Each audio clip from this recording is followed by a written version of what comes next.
ito nga guys pag na-open ko yung landing pad sa Relo, alam na alam ko may bashers ulit yan. Alam na alam ko yan. Everyday na naman yan. Ito na naman si Yang TV, nagpapasikat na naman yan kasi nagpatayo na naman ng landing pad sa Relo para kakapit sa Kalingap, di ba? Before ako guys, magpatayo ng lupa sa Kalingap, ng bahay doon sa lupa namin. Alam na alam ko guys, nagpapaalam talaga ako. Respeto talaga kay Kuya Bal. O Kuya Bal, gusto nyo ba magkaroon ng landing pad sa Iloilo? Ako, wala kang babayaran. Pupunta kayo sa Iloilo, very welcome. Ako mismo ang magwe-welcome sa inyo. Di ba? Never sila magbabayad, pero very, very welcome. Electricity bill, kung ano man ang mga bill-bill, ako na ho ang magbabayad, sarili ko na po yun. Diba? Maganda yung offer ko para magkaroon mas malawak. Hindi ako naghingi, oy, bigyan niyo ako kasi para may karoon ng landing pad, may bibigyan ako ng pangkuryente. Wala akong ganon. Hindi ho ako ganon. May nanghingi ba ko ito na parang tulungan niyo ako isang haligi, isang poses sa bahay ng sa landing pad? Never ako nanghingi sa inyo, guys. No. Kasi alam ko na pag natapos yung project ko sa Iloilo, alam ko na may mga reactors na naman na nagbabantay lang na parang itatabnil naman ako everyday. Hindi ba kayo natuwa nun, guys? Na yung Kalingap lumaganap hindi lang mismo sa Dait, hindi lang mismo sa Davao, kundi mismo sa Panay area na. Kura ano?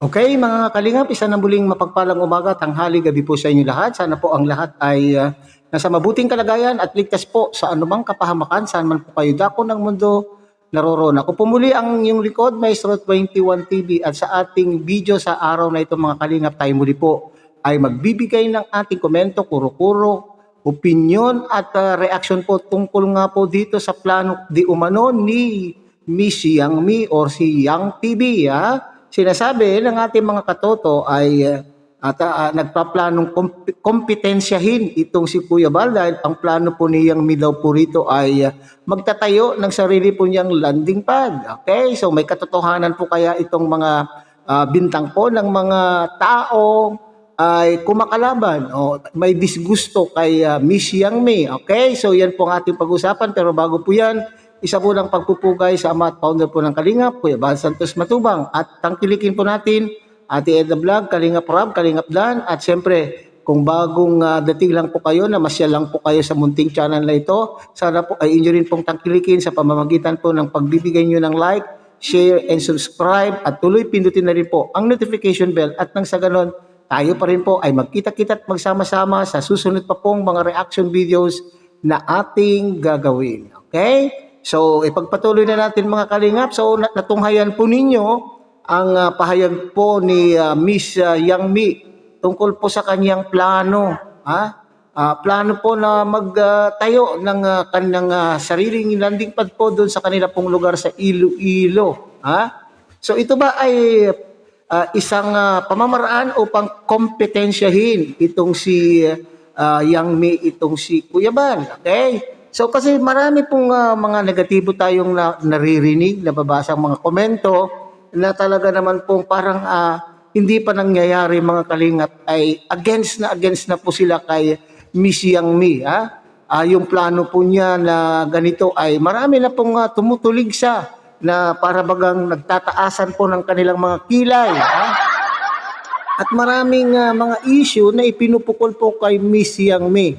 Bagamat itong mga issue na ito mga kalingap ay matagal ng mga issue, hindi natin po alam kung totoo man po itong mga ito. Kagaya po ng issue na nagpayaman po si Yang Mi sa kalingap at iba pa pong mga issue. Okay? Pero dito sa ating video ngayong araw na ito mga kalingap, mag-focus po tayo doon sa kanyang pong pahayag tungkol po dito sa kanyang pong plano na magtatayo ng kanya pong Kalingap landing pad. Okay? So ayon po sa aking pagkakaintindi mga Kalingap, correct me if I'm wrong. Okay? Ito ay plano lamang. Plano pa lamang po. Okay? So plano na siguro ay kukunin pa po niya ang blessing or approval po ni Kuya Bal kung ito man po ay mangyayari. So sabi po niya diyan mga kalingap ay bilang respeto po sa ama ng founder ng Kalingap ay kinakailangan ay ikuha pa niya muna ng approval, kaya ikuha po niya muna ng advice kung ito man po ay gustuhin po ni gustuhin po ni Kuya Bal. Okay? So at sinasabi po din niya mga Kalingap ay libre na. Wala po siyang hihingian po ng sino man pong mga sponsor po daw dyan na magbigay ng kanila pong ambag upang maitayo o mangyari ang landing pad doon po sa kanilang lugar. Pati daw po kuryente, sagot na po lahat po ni Miss Yang Mi. Dito po siguro sa puntong ito, dito nagdududa yung mga ibang tao, mga Kalingap, kasi sinabi po niya, libre lahat, sa kanya po na lahat. Ang tanging gagawin na lamang po doon ay pupunta roon po sina Kuya Bal at siya po daw po ay 100% welcome po. I-welcome pa niya po personally ang team po ng Kalingap kapag sila po ay pumunta po riyan sa kanila pong lugar sa Iloilo. Okay, so balikan po natin yung sinasabi ko kanina mga Kalingap na ito siguro po yung dahilan kung bakit nagtataasan ng mga kilay ng iba, na para bagang sinasabing ay nagpapaandar na naman po itong si Yang Mi. Nagmamayabang itong si Yang Mi. At nagbibida-bida itong si Yang Mi. O kaya naman po yung iba naman ay kinukuha ay sip-sip kay Kuya Bal. Okay. So siguro naman sana sa sinasabi po niya din sa kanya pong live, sa kanya pong sa video clip na ating pong kita mga Kalingap ay siguro ay itong si Yang Mi ay talaga naman pong idol na idol po niya si Kuya Bal at saka yung advocacy po ni Kuya Bal na makatulong po sa kapwa at ito siguro po yung kanyang naiisip na paraan upang matulungan din po yung kanya pong mga kababayan dyan po sa kanila pong lugar sa Iloilo na kinakailangan ay magkaroon din po doon ng landing pad upang sa ganun ay mapalawak. Ito yung tugon doon sa pakiusap, doon sa panawagan po ni Kuya Bal na palawakin po ang pagtulong. Kaya nga po yan po ang isa sa mga dahilan mga Kalingap na nagtayo po si Kuya Bal ng iba't ibang Kalingap landing pad dito po sa ating bansa, sa iba't ibang lugar sa ating bansa upang sa ganun ay palawakin pa po ang pagtulong sa ating kapwa sa iba't ibang lugar. So siguro ito rin po yung naiisip po ni Miss Yang Mi. Marami po siya sigurong nakikitang mga kababayan po niya doon sa kanilang lugar na kailangan po silang tulungan. So ito lang ang kasagutan po lamang po diyan siguro sa isip po niya ay siya po ay magtutulong sa pagtatayo or magtatayo ng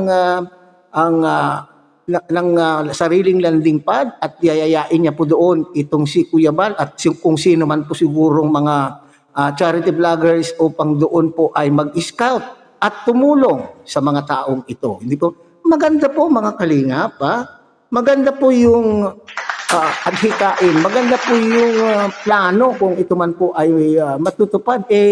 Sana lang po itong mga nag-against, itong kumokontra, wala naman tayo nakitang hindi maganda po. Napakaganda nga po na ang plano na ito ay upang ma-extend po ang pagtulong po sa ating mga kababayan na nasa iba't ibang lugar na talaga naman po nangangailangan po ng tulong. So yung pong iniisip po ng iba na ito pong si Yang Mi ay nagbibida-bida, bakit hindi na lang po ninyo gayahin?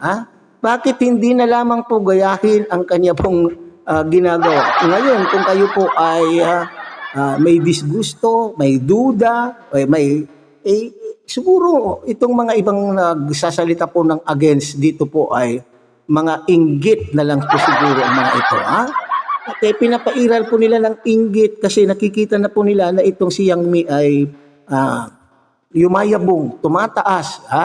At nakikita po nila naging aktibo ito sa mga programa po ni Kuya Bal at na parati pong nakasuporta sa lahat po ng ginagawa ni Kuya Bal na pagtulong. So sana suportahan na lang po natin mga Kalingap. Okay? Huwag na natin pong sirain pa kung ano yung magandang plano. For as long as ito po ay nakakatulong at kung wala naman pong ginagawa po si Yang May na taliwas doon sa rules o doon sa laws na pinapatupad po ng Kalingap, bakit hindi po natin yakapin kung ano po yung gusto po niyang mangyari? After all, sabi po nga niya dyan ay wala nang gagastusin. Hindi na po siya manghihingi ng ambag ng iba pang tao upang maitayo ang isang haligi ng isang landing pad. Dito ba? Maganda po yun mga kalingap. So, suportahan po na lang natin at magkakaisa tayo sa iisang adhikain. Okay? So, hanggang dito na lamang po tayo mga kalingap. Muli, tangkilikin po natin Kuya Bal Santos Matubang, Ate Edna Vlog, Kalingap Rab, Kalingap Dan. At muli ay pinakikiusapan po kayo na sana po inyo rin pong tangkilikin ang munting channel na ito sa pamamagitan po ng inyong pagbibigay ng like, share, and subscribe. At tuloy pindutin na rin po ang notification bell at nang sa ganun, tayo pa rin po ay magsama-sama, magkita-kita sa susunod pa pong mga reaction videos na ating gagawin. Muli isang mapagpalang umaga, tanghali, gabi po sa inyo lahat. Mabuhay po kayo at God bless everyone.